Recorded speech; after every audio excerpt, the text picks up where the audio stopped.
On November 26, 1930, a chilling headline shook Canada. The Matin Daily Journal published a front-page story titled Village of the Dead, detailing a terrifying mystery that unfolded in northern Canada. The story revolved around the sudden and inexplicable disappearance of an entire Eskimo tribe living near Angikuni Lake. The eerie events surrounding this case still haunt people, even after almost a century. The tribe of Angikuni Lake, nestled in the remote wilderness of northern Canada, near Angikuni Lake, lived a small Eskimo settlement of around 100 to 150 people. These were simple, hard-working folk who earned their living fishing in the icy waters of the lake and hunting in the surrounding forests. Despite their isolation, they were known for their warmth and hospitality, often welcoming hunters and travelers passing through the area. A cold night in 1930. It was November 1930, when a seasoned hunter named Joe LaBelle ventured into the region. Having visited the Eskimo settlement before, Joe planned to spend the night there after a long day of hunting. But as he approached the village under the moonlit sky, an unsettling silence engulfed him.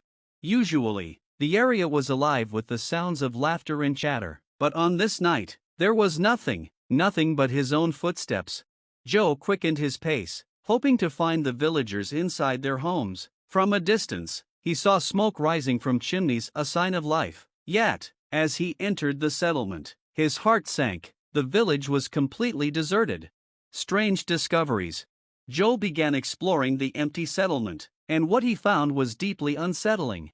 Abandoned meals, cooking pots sat on stoves, their contents burnt to a crisp, as if someone had left in the middle of cooking. Unfinished work, sewing needles were still threaded, and half-stitched garments lay untouched. Starved dogs, the sled dogs, tied to their posts, had died of starvation even though food was nearby.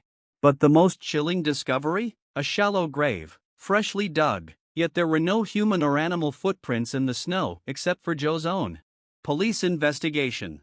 Terrified, Joe rushed to the nearest telegraph office to alert the authorities. The Royal Canadian Mounted Police launched an investigation, and everything Joe had reported turned out to be true. They initially suspected a violent attack, but there were no signs of struggle, no blood, and no footprints. The villagers' boats were still pulled ashore, and the frozen surface of the lake showed no signs of breaking. It was impossible for anyone to have fled by water.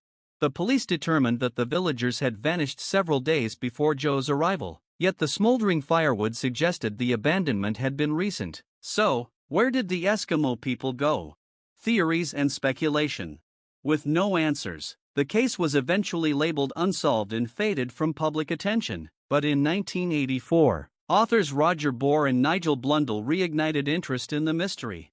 They claimed that hunters near the lake had reported seeing unidentified flying objects in the area, strange crafts that hovered near the settlement. Based on these accounts, the writers speculated that the tribe had been abducted by aliens.